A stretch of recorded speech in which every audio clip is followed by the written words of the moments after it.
قرآن وہ واحد کتاب ہے جس کے ٹائٹل پہ رائٹر کا نام بولو نہیں ہے، اس لیے کہ اس کا رائٹر کون ہے، اور رائٹر بھی نہیں ہے اللہ متکلم ہے، اللہ نے یہ لکھی نہیں ہے، اللہ نے کلام کیا، یہ اور عزت دے دی اللہ نے، اس کو کلام کیا، جبریل سے کلام کیا اور جبریل کے ذریعے اپنا کلام نبی کے قلب پہ نازل کیا۔ ایسا اللہ جب کلام کرتا تھا نا ہمارے نبی صلی اللہ علیہ وسلم کے قلب پہ، اس کلام کو جو اللہ کی ذات سے نکلا ہوا کلام، اس کو جب ہمارے نبی کے دل پہ نازل کرتا تھا، آپ صلی اللہ علیہ وسلم کو شدید سردی میں سخت ترین پسینہ آتا تھا۔ آج جو ہم نے آیت پڑھی ہے نا کہ کلوا واشربوا حتی یتبین لکم الخیط الابیض من الخیط الاسود من الفجر، پہلے یہ آیت نازل ہوئی کہ تم صبح سحری کے وقت تک کھا سکتے ہو جب تک سفید دھاگا کالے دھاگے سے جدا نہ ہو جائے۔ اصل میں اللہ تعالیٰ یہ بتا رہے تھے کہ اتنی روشنی ہو جائے کہ سفید اور کالے دھاگے میں فرق تمہیں نظر آنا شروع ہو جائے۔ یہ جب ہوتا ہے جب مشرق کی طرف سورج کی روشنی ایسے لمبائی میں پھیلنا شروع ہوتی ہے۔ اب صحابی کی سمجھ میں ہی نہیں آیا، وہ سمجھے کہ اس آیت کا یہی مطلب ہے کہ کالا دھاگا اور سفید دھاگا، حالانکہ یہ کنایا تھا کہ صبح صادق ہو جائے۔ تو وہ صحابی جو تھے نا وہ یہ لے کے بیٹھ گئے اور دھاگوں میں فرق کرنے لگے۔ تو جب فرق کرنے لگے تو پریشان ہوئے، نبی صلی اللہ علیہ وسلم کے پاس آئے کہ اللہ کے کلام کا مطلب کیا ہے۔ تو آپ صلی اللہ علیہ وسلم پر اللہ نے ایک لفظ نازل کیا چھوٹا سا، کلوا واشربوا حتی یتبین لکم الخیط الابیض من الخیط الاسود، کہ رات یعنی کالا دھاگا سفید دھاگے سے جدا ہو جائے، یعنی فجر کا وقت ہو جائے۔ تو یعنی فجر، اتنا لفظ نازل کیا اللہ نے، من الفجری کا لفظ۔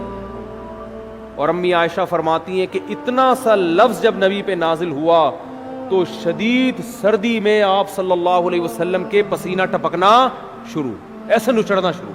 ہم سمجھ گئے کہ آپ پر کیا نازل ہو رہی ہے، وہی۔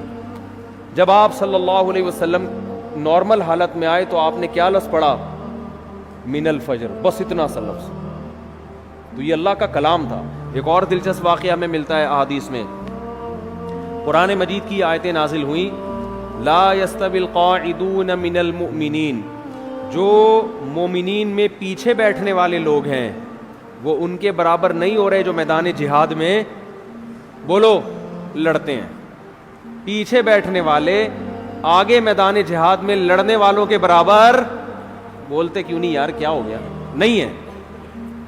وہ لڑ رہے ہیں میدان میں، قربانیاں دے رہے ہیں، تم یہاں پیچھے بیٹھے ہوئے ہو۔ ٹھیک ہے تم نماز پڑھ رہے ہو، زکوٰۃ دے رہے ہو، عبادت کر رہے ہو، لیکن ان سے ایسا تھوڑی ہوا تو ہاتھ ضائع ہونے کا خطرہ، آنکھیں ضائع ہونے کا خطرہ، شہادت کا خطرہ، گرفتاری کا خطرہ، وہ 10 خطرے مول رہے ہیں، تو تم کیسے سمجھتے ہو کہ تم ان کے برابر ہو سکتے ہو؟ اب بعض صحابہ معذور تھے، ان کا جذبہ تھا میدان جہاد میں لڑنے کا، لیکن معذوری کی وجہ سے ان کو نبی جانے کی پرمیشن نہیں دیتے۔ وہ اتنے غمزدہ ہوتے کہ روتے تھے کہ کاش اللہ ہمیں صحت دیتا، ہم بھی جا کے لڑتے۔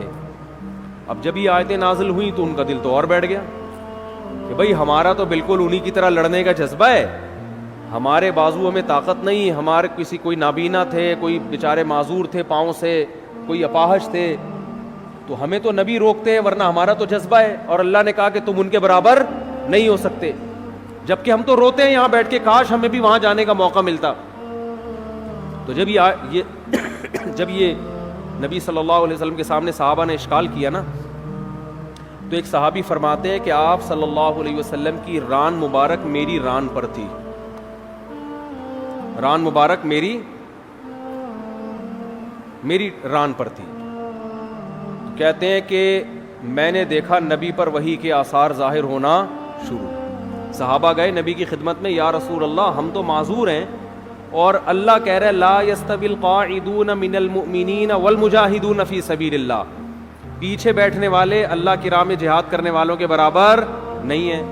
تو ہم تو شوق سے تھوڑی پیچھے بیٹھے ہیں۔ تو صحابی کہتے ہیں کہ نبی صلی اللہ علیہ وسلم کی ران مبارک کو میں نے دیکھا، اتنی وزنی ہو گئی کہ مجھے لگا کہ میری ٹانگ چٹخ کے پچک جائے گی، ہڈی ٹوٹ جائے گی اس کی، اتنی بھاری ران ہو گئی آپ صلی اللہ علیہ وسلم کی، اور آپ پر ایسے کپکپی کے آثار، تھوڑی دیر میں آپ صلی اللہ علیہ وسلم کا جسم ہلکا ہو گیا، اور آپ نے ایک لفظ کی تلاوت کی، غیر اولی الضرر، بشرطے کہ ان کو کوئی مجبوری، بولو نا یار، یہ اردو میں تو بڑا لمبا لفظ ہو گیا، بشرطے کہ ان کو کوئی مجبوری نہ ہو۔ آواز نہیں آ رہی مجھے؟ کون سا جا رہی ہے میری آواز؟ میرا بھی کھوپڑی خراب ہو رہی ہے، آواز نہیں آ رہی ان کو، تصویر پہ گزارا کریں۔ تو غیر اولی الضرر، بشرطے کہ ان کو ضرر نہ ہو۔ اردو میں تو یہ لفظ بہت لمبا ہے، عربی میں غیر اولی الضرر، بس اتنا سا لفظ نازل ہوا ہے اللہ کی طرف سے، اور صحابی کہتے ہیں اتنا جسم بوجھل ہو گیا کہ میری ٹانگ مجھے قریب تھا کہ ٹوٹ کے چٹک کے پچک جائے گی وہ، اور ایسے آپ صلی اللہ علیہ وسلم کے پسینہ نچڑنے لگا جہاں پہ۔ میں یہ سوچتا تھا کہ جب اللہ نے یہ نازل کرنا ہی تھا ہے بھائی، کہ جو پیچھے بیٹھنے والے لوگ ہیں وہ آگے جانے والوں کے برابر نہیں ہے، بشرطے کہ ان کو کوئی معذوری نہ ہو، تو پہلے ہی نازل کر دیتا۔ کیا ہو گیا بھائی، کیا ہو گیا یار؟ تاکہ صحابہ کو اشکال ہی نہ ہوتا۔ صحابی نے آ کے اشکال کیا کہ ہم تو عذر سے بیٹھے ہوئے ہیں، تو ہم بھی ان کے برابر نہیں ہیں جو آگے لڑ رہے ہیں۔ پھر اشکال کیا، پھر اللہ نے کیا دیا؟ جواب دیا۔ تو اس کی ضرورت کیا تھی؟ اللہ کو تو پتا تھا کہ ان کے دل میں اشکال پیدا ہوگا، تو اللہ اشکال کرنے سے پہلے ہی پوری آیت نازل کر دیتے نا، پہلے آدھی نازل کی، پھر اس میں ایک جوڑ دیا، ایک اس میں جو ہے نا گویا کہ ایک پیوند لگایا گیا ہے۔ اصل میں یہ حکمت تھی قرآن کی حقانیت، قرآن کی حقانیت، کہ نبی اپنی طرف سے ایک لفظ کا بھی اس میں اضافہ نہیں کر سکتے، ورنہ نبی اس کی تشریح کر دیتے نا کہ بھائی تم جو میرے پاس آئے ہو اور یہ پوچھ رہے ہو کہ پیچھے بیٹھنے والے آگے بیٹھنے والوں کے برابر نہیں ہیں، تو میں نے اللہ سے پوچھا، اللہ نے مجھے بتا دیا ہے، میرا وہی تو ویسے بھی آتی تھی نا جس کو حدیث کہا جاتا ہے، یہ بھی تو اللہ سے پوچھ کے ہی باتیں کرتے تھے آپ صلی اللہ علیہ وسلم۔ تو میں نے اللہ سے پوچھا، اللہ نے بتایا کہ اس میں خود بخود یہ شرط لگی ہوئی ہے کہ بشرطے کہ کوئی عذر نہ ہو، یہ بتا دیتے، لیکن نہیں، اللہ نے یہ ثابت کرنا تھا کہ اس میں نبی اپنی طرف سے کوئی ایڈیشن بولو نہیں کر سکتے، اور صحابہ کو یہ بھی دکھانا تھا کہ یہ نبی کے اپنے الفاظ نہیں ہیں، یہ آسمان سے نازل ہوئے ہیں، اپنے الفاظ میں انسان کی یہ کیفیت نہیں ہوتی، یہ واقعی من جانب اللہ الفاظ نازل ہو رہے ہیں کہ ایک لفظ نے اتنا بوجھل بنا دیا کہ آج تم نے اپنی آنکھوں سے دیکھ لیا کہ تمہاری ٹانگ ٹوٹ کے ہلاک ہونے والی تھی۔ اس کا مطلب یہ ایک لفظ کا بوجھ ہے جو اللہ کی ذات سے نکلا اور پیغمبر کے قلب پہ نازل ہوا، تاکہ صحابہ کو اور اطمینان ہو جائے کہ یہ ان کا کلام نہیں ہے، اپنے کلام کے وقت یہ کیفیت تھوڑی ہوتی ہے انسان کی۔ تو ایسا اللہ نے حفاظت کا وعدہ کیا۔ اور